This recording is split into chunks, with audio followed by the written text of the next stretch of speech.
Vamos a orar, vamos a orar. Señor, gracias de todo corazón por este día tan precioso que nos das y por lo que hoy estamos congregados, Señor. Te ruego de todo corazón que hables a nuestras vidas y que tu voz sea clara, sea transparente para nosotros, Señor. Si hay algún imposible en esta mañana para algún hermano, cantábamos hoy que tú eres el Dios de imposibles, el Dios de milagros. Yo te ruego en el nombre de Jesús que ese imposible se haga posible. Y aunque los hombres digan que no, tú muevas las circunstancias para que sea un sí. En el nombre de Jesús. Amén. Amén. Vamos a Mateo capítulo 21. Vamos a abrir en el Evangelio de Mateo capítulo 21, una parábola, una historia muy, muy conocida, narrada por Jesús, que dice así desde el verso 33 al 45. Oíd otra parábola. Hubo un hombre, padre de familia, el cual plantó una viña, la cercó de vallado, cavó en ella un lagar, edificó una torre y la arrendó a unos labradores y se fue lejos. Cuando se acercó el tiempo de los frutos, había un tiempo para recoger el fruto de la viña que él había arrendado, envió a sus siervos, a los labradores, para que recibiesen los frutos. Mas los labradores, tomando a los siervos, a uno golpearon, a otro mataron y a otro apedrearon. Envió de nuevo otros siervos, más que los primeros, e hicieron con ellos de la misma manera. Finalmente les envió a su hijo diciendo: tendrán respeto de mi hijo. Mas los labradores, cuando vieron al hijo, dijeron entre sí: este es el heredero, venid, matémosle y apoderémonos de su heredad. Y tomándole, le echaron fuera de la viña y le mataron. Cuando venga pues el señor de la viña, está diciendo Jesús, ¿qué hará a aquellos labradores? Le dijeron: a los malos destruirá sin misericordia y arrendará su viña a otros labradores que le paguen el fruto a su tiempo. Jesús les dijo: ¿nunca leísteis en las Escrituras: la piedra que desecharon los edificadores ha venido a ser cabeza del ángulo? El Señor ha hecho esto y es cosa maravillosa a nuestros ojos. Por tanto os digo que el reino de los cielos de Dios será quitado de vosotros y será dado a gente que produzca los frutos de él. Y el que cayere sobre esta piedra será quebrantado, y sobre quien ella cayere la desmenuzará. Y oyendo sus parábolas, los principales sacerdotes y los fariseos entendieron que hablaba de ellos. Fijaros, al final dice que los principales sacerdotes y los fariseos captaron perfectamente el mensaje. Hablaba de ellos. Esta parábola tiene al menos dos enfoques o dos temas muy claros. El primero es Israel, muy sencillito.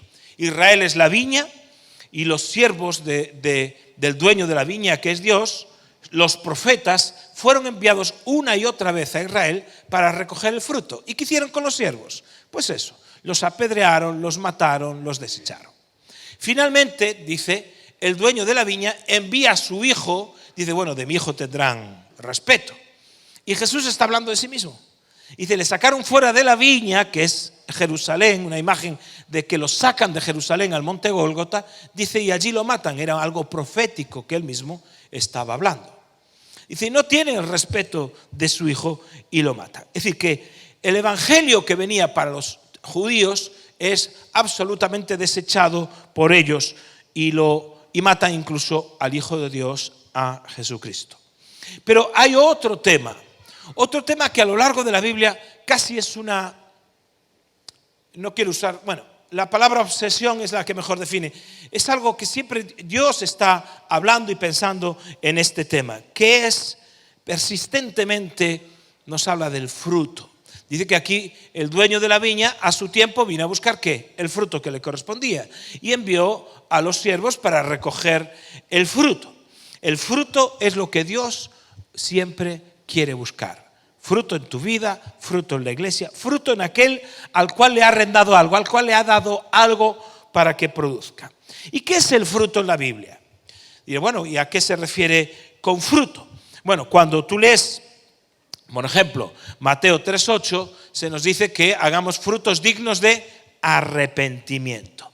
Es decir, se espera que una vida que va a producir fruto se arrepiente y haya cambios en su vida. Entonces Juan el Bautista predicaba y dice, el que robe no robe más. El que tiene mucho, que le dé al que no tiene. El que mienta, que no mienta. Es decir, cambio de vida. El fruto personal tiene que ver con el cambio de vida. Y eso es lo que nos dice la palabra de Dios. Es decir, personas que han sido transformadas por ese cambio de vida. Por eso, si una persona rápidamente nos dice que sí, que cree en Dios, pero ves que no ha cambiado de vida, dices, no, porque no da fruto.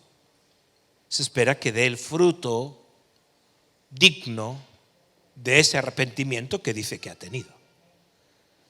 Es muy sencillito. En Romanos 6:22 se nos dice que tenéis el fruto de la santificación. ¿Qué significa eso del fruto de la santificación?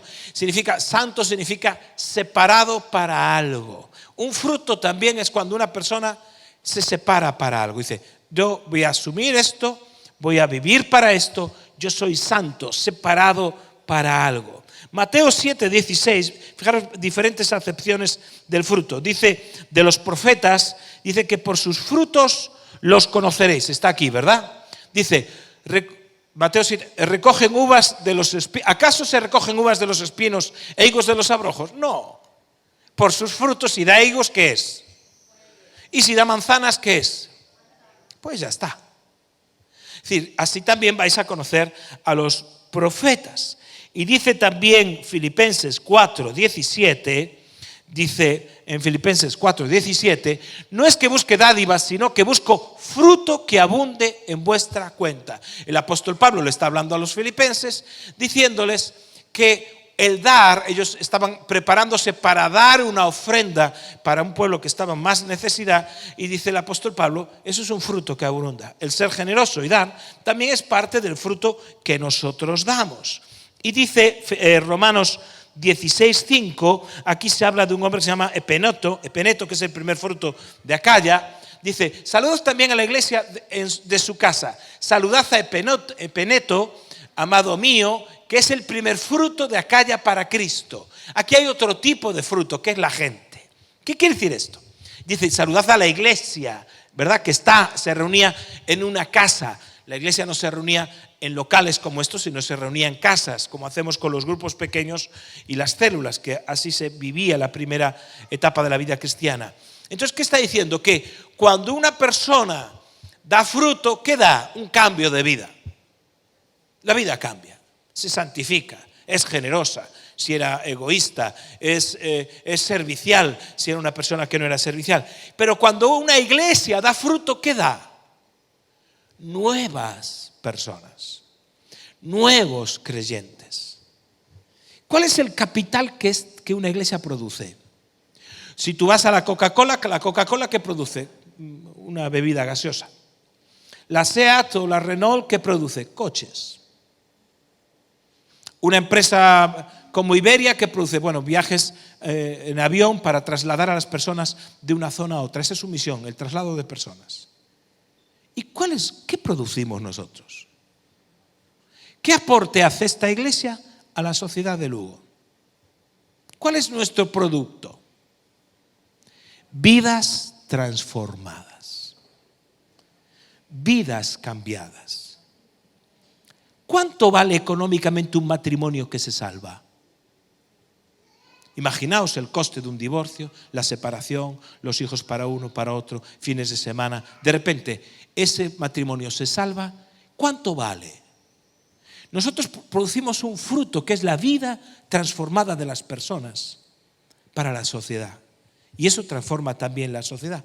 Luego, cada vez que una persona se convierte y una persona recibe a Cristo, no es un asunto de fruto para la iglesia, sino que es un asunto de fruto para su vida y también para la sociedad. Por eso hay esas dos características del fruto. Cuando un creyente da fruto, ¿qué es lo que hace? Cambia su vida, cambia su carácter. Y cuando una iglesia da fruto, ¿qué es lo que da? nuevos convertidos. ¿Lo entendemos? Por eso nuestro énfasis como iglesia, siempre que otros conozcan a Jesucristo. Y al acabar cada reunión, hoy mismo lo haremos, siempre invitamos a las personas a que conozcan a Jesucristo. ¿Por qué? Porque es el fruto que nosotros tenemos que dar y el fruto del cual se espera a Dios. Ahora, dice la parábola que el dueño de la viña envió a sus siervos. Entonces, ¿para qué? Y los siervos iban a buscar ¿qué? El fruto, ¿verdad? De la misma manera, ya que el Señor está esperando fruto de nosotros, de ti, de mí, a nivel individual y también como iglesia, el Señor también envía a siervos. Y yo quiero hablaros de 3 siervos muy sencillitos que Dios envía a nuestras vidas. 3 siervos que es lo que vienen a buscar el fruto que Dios está esperando. El primer siervo es muy sencillo. 3 siervos que a mí me han ayudado. Por eso algunos dicen, bueno, hay un 4.º siervo. Yo te voy a compartir lo que a mí me ha ayudado, si me permites. El primero es la Biblia. La Biblia, el libro que tenéis aquí entre las manos. Ahora muchos ya no lo tienen físicamente hablando, lo tienen electrónicamente hablando en su móvil, ¿verdad? En su tablet. Y está bien, está igual, está perfecto. El tema es que la leamos en ese sentido. Dios nos dio la Biblia, un libro que perseveró a lo largo de los siglos, un libro que se ha intentado que fuese prohibido, eliminado, quitado, incluso cuando hubo el comunismo real, ¿no? Que se prohibió en muchísimos países. En algunas zonas todavía, en los países árabes, ninguna persona de fe musulmana puede tener una Biblia, está prohibido. Todavía hay esos impedimentos. Hay bastantes países donde está la Biblia prohibida. Pero en lugares, incluso en Europa, se pensó que la Biblia estaba terminada. El famoso Voltaire, en la Revolución Francesa, dijo que era el fin de la Biblia, que la Biblia y el cristianismo llegaba a su fin, ¿verdad? Y la anécdota, el sentido de humor de Dios, y es que en la casa de Voltaire hoy están las sociedades bíblicas y es donde se imprimen las Biblias. Ironía de la vida, ¿verdad? Porque la Biblia no, él sí que se acabó, pero la Biblia no. Entonces dice el Salmo 1, dice así el Salmo 1, déjame ir, un salmo muy bonito que os recomiendo que leáis, al menos un salmo cada día, dice así: bienaventurado el varón que no anduvo en consejo de malos, ni estuvo en camino de pecadores, ni en silla de escarnecedores se ha sentado, sino que en la ley del Señor está su delicia. La ley del Señor es la palabra de Dios. Y en su ley medita de día y de noche. Será como árbol plantado junto a corrientes de aguas, que da su fruto a su tiempo. ¿Cómo da el fruto las personas que meditan en la palabra de Dios? Da el fruto a su tiempo. Y su hoja no cae y todo lo que hace prosperará. Es decir, que las personas que leen la palabra, tú cuando lees la palabra es el siervo que Dios envía, porque estás leyendo la palabra y te indica cosas que tienes que hacer, cosas que no tienes que hacer, cosas de las cuales tienes que ser precavido, de las que tienes que huir. Y entonces se espera que cuando tú leas esto y hable a tu corazón, se produzca un fruto. Fíjate lo que dice el Salmo 19. El Salmo 19, del verso 7 al 10, dice así. Y está hablando de la palabra de Dios. La ley del Señor es perfecta. ¿Cómo es la ley del Señor? Perfecta. ¿Qué produce? Convierte el alma. El testimonio del Señor es fiel, que hace sabio al sencillo. Los mandamientos del Señor son rectos, que alegran el corazón. El precepto del Señor es puro, que alumbra los ojos. El temor del Señor es limpio, que permanece para siempre. Los juicios del Señor son verdad, todos justos. Deseables son más que el oro, y más que mucho oro afinado, y dulces más que la miel y la que destila del panal. Fíjate que dice de la ley de Dios, de la palabra de Dios. Dice que es perfecta, que es fiel, que es recta, que es pura, que es limpia, que es verdad. La califica. Y entonces dice que eso produce algo, eso que a nivel teórico es así, produce algo en las personas. ¿Y qué produce? Convierte el alma, hace sabio al sencillo, alegra el corazón. ¿Estás triste? Pues lee la palabra, porque alegra el corazón. Dice que alumbra los ojos. ¿Estás en una situación donde no sabes qué camino coger? Pues alumbra los ojos. Dice que permanece para siempre. La palabra de Dios no te dice hoy una cosa y mañana otra. Bueno, es que hoy puedes pecar, pero mañana no. No, permanece para siempre el consejo de Dios. Es verdad, produce justicia, es algo justo. Dice, eso es más deseable. ¿Qué es lo que más tú deseas? Pues dice, esto es más deseable que el oro afinado. Dice, y es más dulce que la miel. Es decir, lo más deseable y lo más apetecible, lo más valioso, tiene que ver con la palabra de Dios. Ahora tú dirás, ¿y por qué?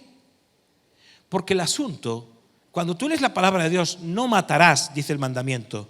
¿Por qué dice no matarás el mandamiento? ¿Porque es malo matar? Dice no matarás.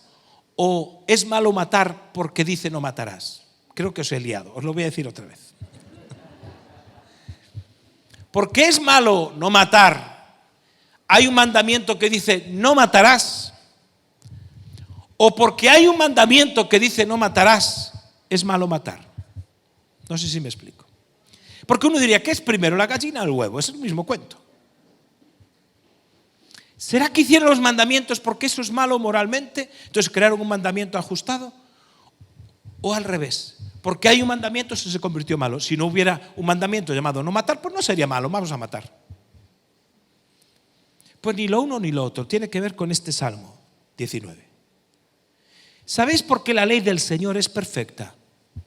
¿Sabéis por qué la ley del Señor es fiel? Los mandamientos del Señor son rectos, el consejo del Señor es puro, el temor de Dios es limpio, los juicios del Señor son verdad. ¿Sabéis por qué? Porque así es el que la dio, así es el dador de la ley. El asunto no es la palabra, es el que dio esta palabra. Dios es perfecto, es fiel, es recto, es puro, es limpio, es verdad. Todo lo que sale de Él es así. ¿Por qué no hay que matar? Porque Él es vida. ¿Por qué no hay que cometer impurezas? Porque Él es puro, Él es santo. ¿Por qué no hay que mentir? Porque dice la Biblia que Él es verdad. Yo soy la verdad, dice Jesús. Por eso no tengo que mentir. Donde yo me tengo que comparar es con Dios. ¿Y Dios qué nos deja para que veamos cómo Él es? Esto. Por eso, la primera cosa que el primer siervo que viene a recoger el fruto de nuestras vidas, ¿qué es? La palabra de Dios. Entonces, cuando yo veo estas cosas y sé que si Dios es así, yo no puedo estar. La Biblia no está para entretenerme, la Biblia está para hacerme cambiar. Yo no puedo estar como estaba cuando leo lo que estoy leyendo acerca de lo que tiene que hacer Dios en mi vida. La Biblia, cada vez que la leo, cada vez que la escucho predicada, ¿qué viene a recoger? Fruto. Viene a recoger fruto. Un fruto de vida transformada en ti. El segundo siervo es el Espíritu Santo. Dice 2 Corintios 3, 17 y 18, si lo tienes aquí, lo leo aquí por no buscarlo. Comenzamos otra vez a recomendarnos a nosotros mismos. Perdón, ¿puedes para atrás, por favor? 17, está bien. Porque el Señor es el Espíritu, y donde está el Espíritu del Señor, allí hay libertad. ¿Avanzas otro versículo? Gracias. Por tanto, nosotros todos, mirando cara descubierta como en un espejo la gloria del Señor, somos transformados de gloria en gloria en la misma imagen como por el Espíritu del Señor. ¿Qué hace el Espíritu Santo en nuestras vidas? Nos transforma. Dice de gloria en gloria, somos transformados. El Espíritu Santo es enviado por Dios, es transformador, y dice Juan capítulo 14, que nos lo aplica muy bien. Juan capítulo 14, aquí sí que voy a leerlo. Dice Juan capítulo 14, verso 26, mas el Consolador, el Espíritu Santo, a quien el Padre enviará en mi nombre, Él os enseñará todas las cosas y os recordará todo lo que os he dicho. Y de repente al final del capítulo 14 está hablando en ese último discurso, la última cena, donde Jesús les está hablando a sus discípulos de estas cosas, y dice, va a venir el Espíritu Santo. Y seguidamente, en el contexto de que viene el Espíritu Santo y te va a revelar todas las cosas, empieza a hablarles de la viña y el fruto. Y les dice en el capítulo 15, lo leo yo, no lo tienen, pero dice que todo pámpano que en mí no lleva fruto, lo quitará. Y todo aquel que lleva fruto lo limpiará para que lleve más fruto. Es decir, el Señor espera que lleves fruto, pero luego te va a limpiar para que lleves ¿qué? Más fruto. Dice, no puede llevar fruto por sí mismo. Dice, el que permanece en mí y yo en él, este llevará mucho fruto. Y finalmente empieza a decir, el Padre es glorificado en que llevéis mucho fruto. Dice, y os he puesto para que vuestro fruto permanezca. Es decir, Jesús va haciendo una escalada, un proceso que dice, quiero que des fruto, más fruto, mucho fruto, y tu fruto permanezca.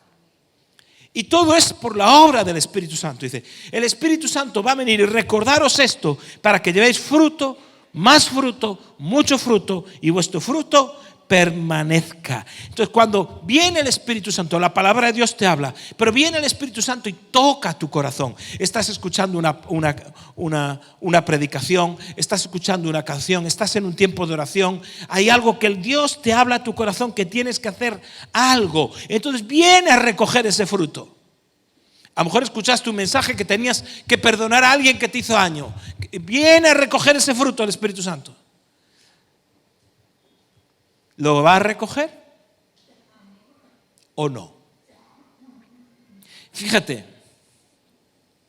leo muy rápido, pero el Espíritu Santo no es una fuerza ni una energía, es una persona, es parte de la Trinidad, es Dios.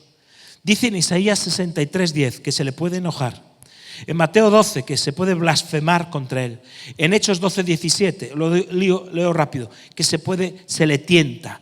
En 1 Tesalonicenses 5, que se puede apagar. En Hebreos 10, que se le puede afrentar. En Efesios 4, que se le puede contristar, es decir, entristecer.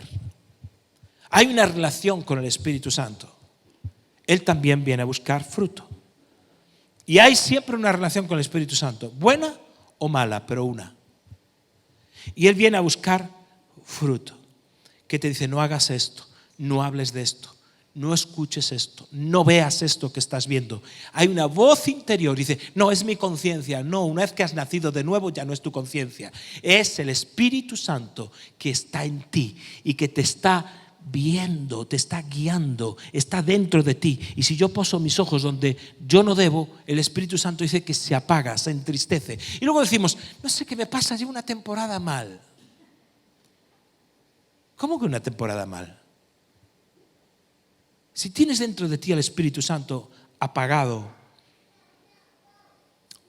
o entristecido, ¿qué esperas? Porque estás viviendo en la carne, en el viejo hombre, en la vieja mujer. Quieres vivir como si fueses lo que solo el Espíritu Santo puede producir, el fruto que el Espíritu Santo puede producir, lo quieres hacer por tus propias fuerzas o por tu propia carne. Y un tercer siervo que el Señor envía a nuestras vidas son las circunstancias. Dice Mateo 7:25. Dice que vinieron ríos, ¿verdad? Descendió lluvia, vinieron ríos y soplaron vientos y golpearon contra aquella casa y no cayó porque estaba fundada sobre la roca. Pero las mismas circunstancias vienen en el 26, dice, pero cualquiera que me oye estas palabras y no las hace, lo compararé a un hombre insensato que edificó su casa sobre la arena. ¿Y qué pasó? Que otra vez, lluvia, ríos, vientos, chocaron esas circunstancias sobre la casa y la casa se cayó. Las circunstancias también son siervos que Dios viene para recoger un fruto. Dice Lucas 20:20. En Lucas 20:20 es el paralelo a la historia que le hemos leído de Mateo 21, la misma, 20:10 y 11. Dice así Lucas 20:10 y 11. Y a su tiempo envió a un siervo a los labradores para que le diesen el fruto de la viña. Fíjate cómo lo narra en Lucas. Pero los labradores le golpearon y le enviaron con las manos vacías. Y volvió otro siervo, mas ellos a este también golpeando y afrentando le enviaron con las manos vacías. Es decir, viene la palabra de Dios, viene el Espíritu Santo, vienen las circunstancias y a veces se van de nuestra vida con las manos vacías. Por eso es tan bonita la Biblia. Las parábolas tienen una vida tienen una fuerza. Y vienen esas circunstancias donde nosotros tenemos que producir un fruto. ¿Cómo podemos producir el fruto del perdón? ¿En qué circunstancia? El que alguien nos ha ofendido y nos ha hecho daño. Entonces viene la circunstancia de que alguien nos hiere, nos hace daño, y entonces se espera que se produzca un fruto, el fruto del perdón. Pero a veces, en vez del fruto del perdón, se van con las manos, ¿qué? Vacías. Hay un texto de Isaías, en Isaías capítulo 5. No, está bien, muchas gracias, muy amable. En Isaías capítulo 5, verso 2, se habla de el hombre que plantó la viña, cuidó la viña, había podado la viña, todo. Y cuando va a recoger el fruto, ¿qué dice? Había cercado y despredegado y plantado de vides escogidas, había edificado en medio de ella una torre y hecho también en ella un lagar, y esperaba que diese uvas, y dio uvas silvestres. Es decir, va a recoger el fruto, y después de haberlo trabajado, trabajó en él, le dio la palabra, le dio las cosas. En la vida cristiana se nos da la palabra, el Espíritu Santo obra en nosotros. Está toda esa cosa. Y entonces vienen las circunstancias y dice el labrador, voy a recoger el fruto. Y da un fruto salvaje, silvestre. Y el dueño de la viña no dice esto con alegría, dice esto con tristeza. Porque muchas veces se van con las manos vacías. Entonces viene una ofensa, o nosotros somos los que ofendemos. ¿Qué fruto hay que dar? El de pedir perdón. Viene una situación donde se nos pone la espada en la pared, y entonces tenemos que dar el fruto de la fidelidad o de decir la verdad, y entonces esas circunstancias vienen a recoger fruto. O con las manos vacías, o como aquí, fruto silvestre. Finalmente, decía la parábola, ¿os acordáis? Que envió a su hijo. ¿Y qué hicieron con el hijo? Lo mataron. Fíjate lo que dice Hebreos capítulo 1. El libro de Hebreos, que aquí se llevaron el título de los que estudiaron este libro a fondo, capítulo por capítulo. El libro de Hebreos capítulo 1, verso 1 y 2 dice, empieza así el libro, Dios habiendo hablado muchas veces y de muchas maneras en otro tiempo a los padres por los profetas, es decir, Dios envió a sus siervos, en estos postreros días nos ha hablado por el Hijo, a quien constituyó heredero de todo y por quien asimismo hizo el universo. Es decir, Dios envía a los profetas, y ahora ya está hablando a cristianos, no está hablando al antiguo pueblo. Y a nosotros, que nos envió a su Hijo, que lo hizo heredero, era el heredero de todo. Pero los judíos, por supuesto, lo enviaron, no solo eso, sino que lo crucificaron y lo mataron.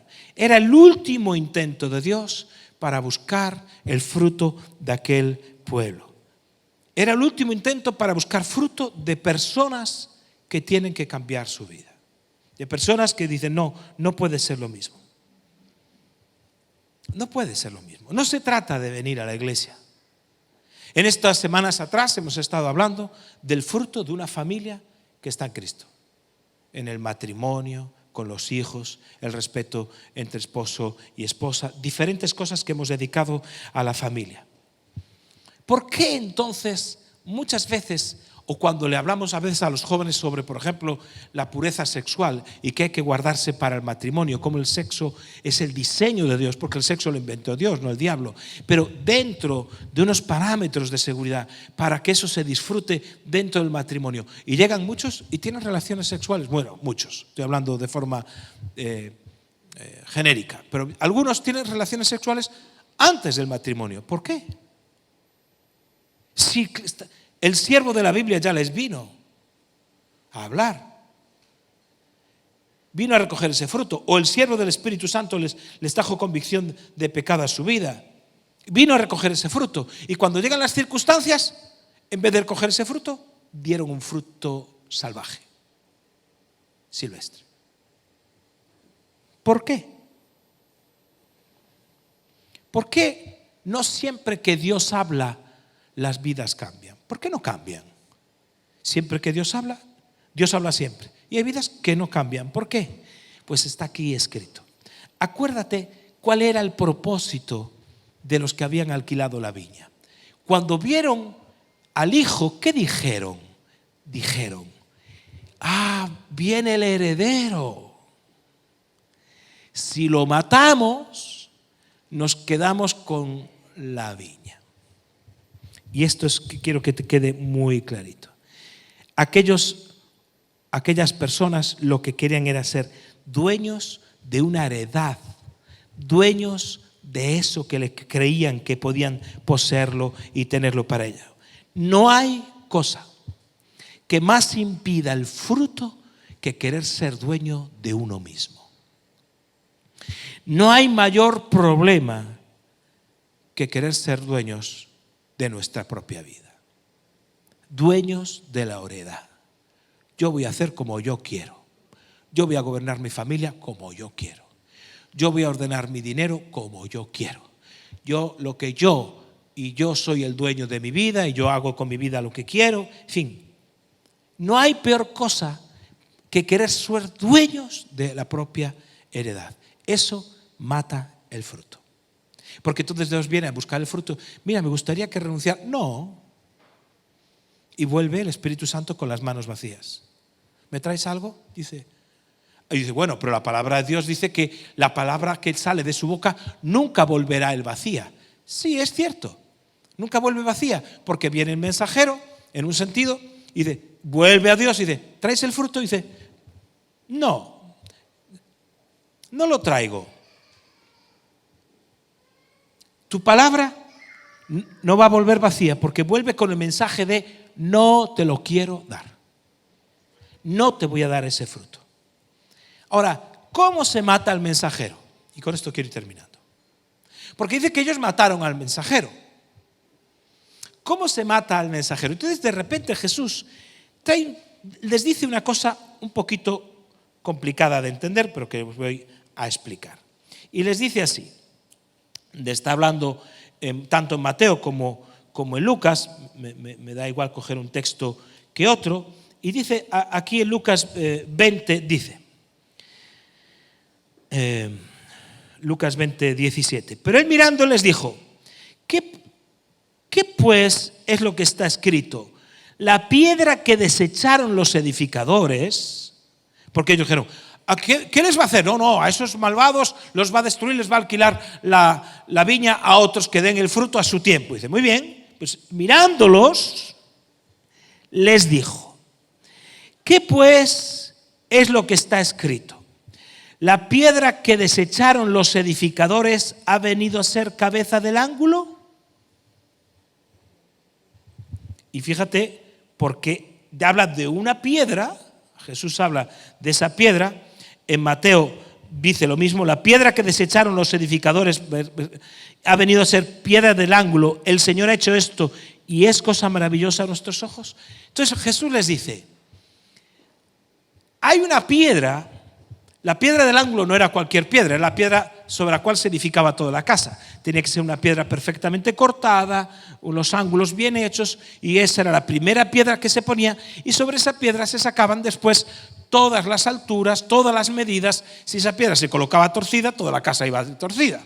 Entonces la piedra del ángulo era perfecta. Dice que esa piedra, ¿verdad?, la desechó alguien. ¿Quién desechó esa piedra? Dice, los edificadores, los que tenían que edificar. Nosotros somos también los edificadores. ¿Por qué? ¿A qué vienes aquí a la iglesia? A edificarte, a edificar tu vida, a crecer, a escuchar la palabra, a orar, a levantar tus manos, a cantar, a estar con los hermanos. Se trata de que cuando salgas de aquí salgas más edificado que entraste. Se edificó tu vida. Nosotros también estamos edificando nuestra fe, nuestro amor, nuestro servicio, todas las cosas, para que el Señor tener más gozo, más paz, etc. No venimos a pasar el rato. Queremos más crecimiento. Entonces de repente dice, cuando se está hablando que mataron al hijo, dice que hay un tipo de personas que desecharon esa piedra que era la piedra angular. Desechar no es simplemente no la quieren, sino que la vieron, la miraron, dijeron, no, esta no. Y fíjate, porque ahí está la clave de matar al Hijo, de matar a los enviados, de matar, de eliminar, de apagar. ¿Qué es? Desechar. Porque uno dice, bueno, yo no voy a matar a nadie. ¿Sí? Cada vez que nosotros desechamos aquello que Dios tiene para nosotros, por diferentes razones, ¿qué estamos haciendo? Menospreciando la piedra que era la clave, era la piedra angular para edificar algo nuevo en tu vida. Dios viene, quiere edificar algo nuevo en tu vida, quiere edificar algo nuevo en tu familia, quiere hacer algo nuevo, y nosotros a veces caemos en la trampa ¿de qué? De desechar esa palabra, la palabra de Dios, de desechar el Espíritu Santo, lo que el Espíritu Santo nos habla, o incluso desechar y no entender las circunstancias que nos están rodeando. Hay unos ejemplos muy rapiditos que os voy a contar de la Biblia, muy sencillos. Hubo una ocasión que el pueblo de Israel desechó a Dios mismo. Tenían un juez que se llamaba Samuel, que actuaba como gobernante, y le dijeron a Samuel, no queremos ser como el resto, queremos ser como el resto de los pueblos. Estoy hablando de 1 Samuel 8, 7 y 20. Entonces el pueblo de Israel desecha, dice a Samuel, danos un rey, danos un rey. Entonces Samuel va a Dios y le dice, ay Dios mío, me están desechando a mí. Y Dios le dice, no Samuel, no te están desechando a ti, me están desechando a mí. ¿Por qué? Porque dice el texto bíblico, dice, ponme el siguiente, que era el verso 20, dice, y nosotros seremos, dice el pueblo, danos un rey, y nosotros seremos como todas las naciones, y nuestro rey nos gobernará y saldrá delante de nosotros y hará nuestras guerras. ¿Por qué desecharon a Dios? Porque querían ser como los demás. Muchas personas desechan lo que la palabra de Dios les dice o desechan los principios bíblicos porque, claro, yo no voy a dejar de ser como los demás. Ya sabéis el famoso miedo al que dirán. Es poderosísimo ese temor. Es uno de los mayores lazos. El temor del hombre traerá lazo, dice la palabra de Dios. Es un lazo. Pero yo por querer ser como los demás, si todos fuman, yo fumo. Si todos beben, yo bebo. Si todos mienten, yo miento. Si los demás fornican, yo también fornico. Y si los demás son egoístas, pues yo me adapto al mundo. Entonces, el querer ser como los demás es una de las tentaciones que hay para que desechar a Dios. Después, este mismo rey, Saúl, que es elegido como rey, también desecha a Dios. Porque dice que tuvo miedo del pueblo. Dios le dio una orden, Dios le trajo un mensajero que era una orden clara de la palabra de Dios, que no debía quedarse después de una guerra con ningún tipo de animal, nada, no quería ningún botín. Dice, elimina todo el botín, no te quedes con nada. Y él se queda con lo mejorcito, un montón. Y cuando le va el profeta Samuel dice, ¿qué has hecho? Dice, no, es que la gente... Fíjate lo que dice allá, primera de Samuel 15, verso 26. Dice, y Samuel respondió a Saúl, no volveré contigo porque desechaste la palabra del Señor y el Señor te ha desechado para que no seas rey sobre él. Tuvo miedo, desobedece y desecha la palabra de Dios. Lo peor de este caso, en aquel momento no hubo gracia porque él también fue desechado. Dice Isaías 30, verso 12, otra forma de desechar. Dice, por tanto el Santo de Israel dice así, porque desechasteis esta palabra y confiasteis en violencia e iniquidad y en ello os habéis apoyado. Y después, si leéis un poquito más este texto, dice que empiezan a desechar básicamente porque confían en sí mismo, en su fuerza, en su violencia. Yo lo voy a conseguir. Entonces desechan lo que Dios dice porque ellos pueden. Desechan lo que Dios dice porque tienen temor. Desechan lo que Dios dice porque quieren ser igual a los demás. Ezequiel 20, 16, desechan a Dios porque hay ídolos. Dice, desechasteis también. Dice, porque desecharon mis decretos y no anduvieron en mis estatutos y mis días de reposo profanaron porque tras sus ídolos iba su corazón. Y toda persona puede tener ídolos que finalmente que Dios no me toque esto porque primero es esto, sea lo que sea, tu ídolo. Entonces desechas una palabra, un mensajero que viene a buscar algo porque hay algo que vale más dentro de ti que el propio Señor. Y eso se llama un ídolo, cuando tú lo adoras antes. Y finalmente Lucas 7, quiero leer ese texto, porque es un texto que además tiene que ver con estos días de bautismo. Lucas 7:30, dice así Jesús: mas los fariseos y los intérpretes, Jesús no, el texto de Lucas, mas los fariseos y los intérpretes de la ley desecharon los designios de Dios respecto de sí mismos, no siendo bautizados por Juan. Si lees el contexto, básicamente lo que dice es que desecharon esto, desechaban algo que tenía que ver con el bautismo de Juan, porque ellos decían, eso no es para mí, eso es para otros. Eso para mí no es. Y a veces Dios viene con un mensaje, el que sea, en este caso del bautismo, puede ser de servicio, o puede ser que Dios te esté llamando a ser parte de un grupo pequeño, o a liderar un grupo, o a servir en alguna cosa, o a salir de misionero, lo que fuese. Y tú dices, no, eso para mí no es. Y te desecharon el designio de Dios. Es decir, había algo que estaba designado para ti, una piedra angular. Y tú dijiste, ¿la viste? No. A veces somos como los edificadores. Tenemos deseos de edificar, pero cuando viene la palabra clave, cuando vienen los siervos a buscar, decimos que no.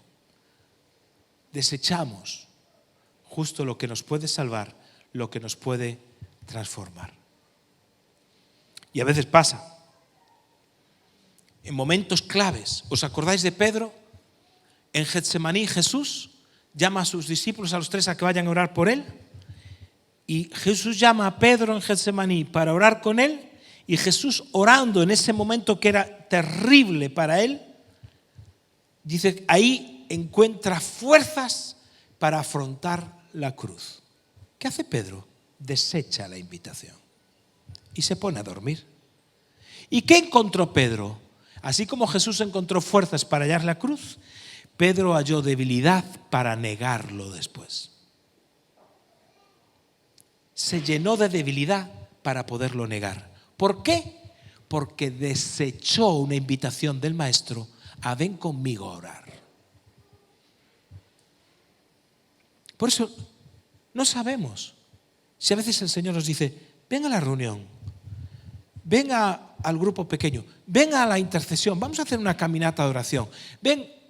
Y nosotros a veces, por razones a veces carnales o naturales o por lo que fuese, decimos un no. Y entonces, en lugar de hallar fortaleza, a veces lo que encontramos es debilidad. Y apenas unas horas después, Pedro estaba maldiciendo a Dios.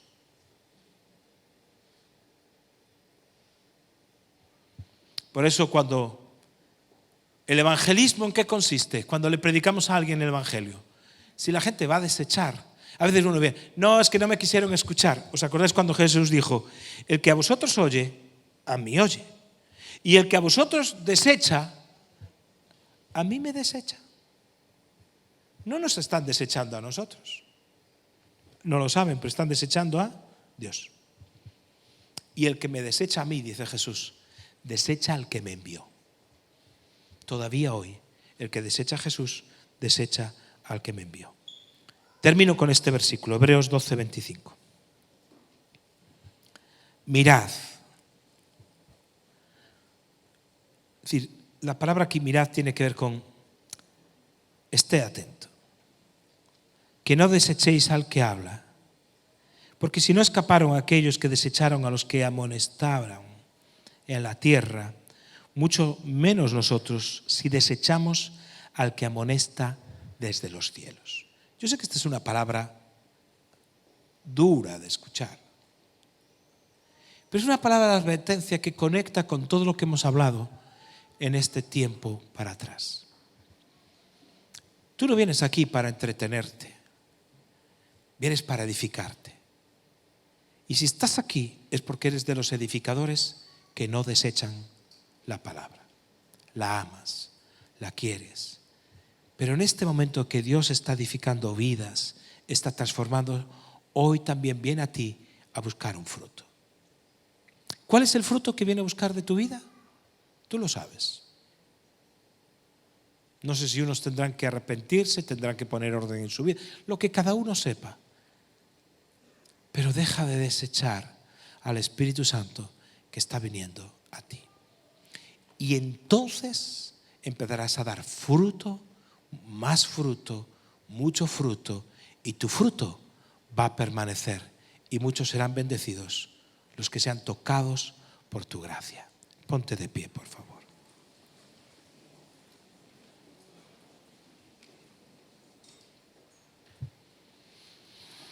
Y si estás aquí y nunca antes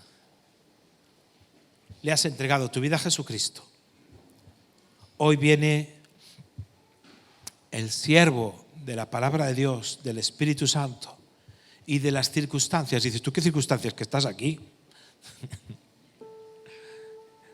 Alguien te invitó, alguien te trajo. A lo mejor no pensabas venir, o viniste de casualidad, o llevas viniendo unas semanas, pero nunca antes te has aclarado con Jesús. Y por eso Él dice, el que a mí viene, yo no le echo fuera. ¿Qué quiere decir eso? Que Él no desecha a nadie. Vengas como vengas. Si vienes roto, roto te recibe y Él te restaura. Si vienes herido, herido te recibe y Él te sana. Si vienes angustiado, así te recibe. Y el toque de su gracia te quita la angustia, la ansiedad y te trae paz. ¿Por qué seguir huyendo, desechando la palabra que has escuchado durante tanto tiempo? O nos creemos, tal vez pensamos que somos como aquellos viñadores más sabios, o tal vez pensamos que podemos ser dueños de nuestra propia vida. Si algo ha demostrado todo el COVID es que el mundo entero no es dueño de nada.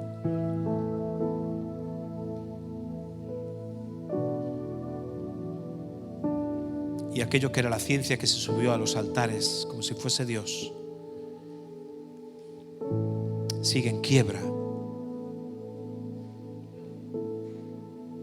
¿Por qué no entregar tu vida hoy a Jesucristo? Hoy viene el propio Hijo a decirte, vengo a buscar el fruto de tu arrepentimiento. Ven, nunca es tarde. Si quieres entregarle tu vida a Jesús, yo te invito a que hagas esta oración conmigo. Es una oración de fe en la cual yo te quiero comprometer a que la hagas de corazón, que la hagas seriamente, que la hagas con determinación, porque hoy ha venido delante de ti una piedra que es clave para edificar tu vida de ahora en adelante. Si quieres hacer esta oración de todo corazón, te invito a que levantes tu mano conmigo y hagas esta oración así. No tengas temor al que dirán, no tengas temor ahora. Que dirán, que pensarán. Si el Espíritu Santo está hablando a tu corazón, es porque está viniendo a buscar este fruto de arrepentimiento. No tengas temor. Y levanta tu mano con fe. Los demás cerramos nuestros ojos para orar. Y haz esta oración así. Dile, Señor Jesús, me arrepiento de todos mis pecados y te entrego mi vida. No quiero ser el dueño de mi vida, sino que quiero dártelo todo a ti para dar fruto, un fruto que permanezca y bendiga a todos los que me rodean.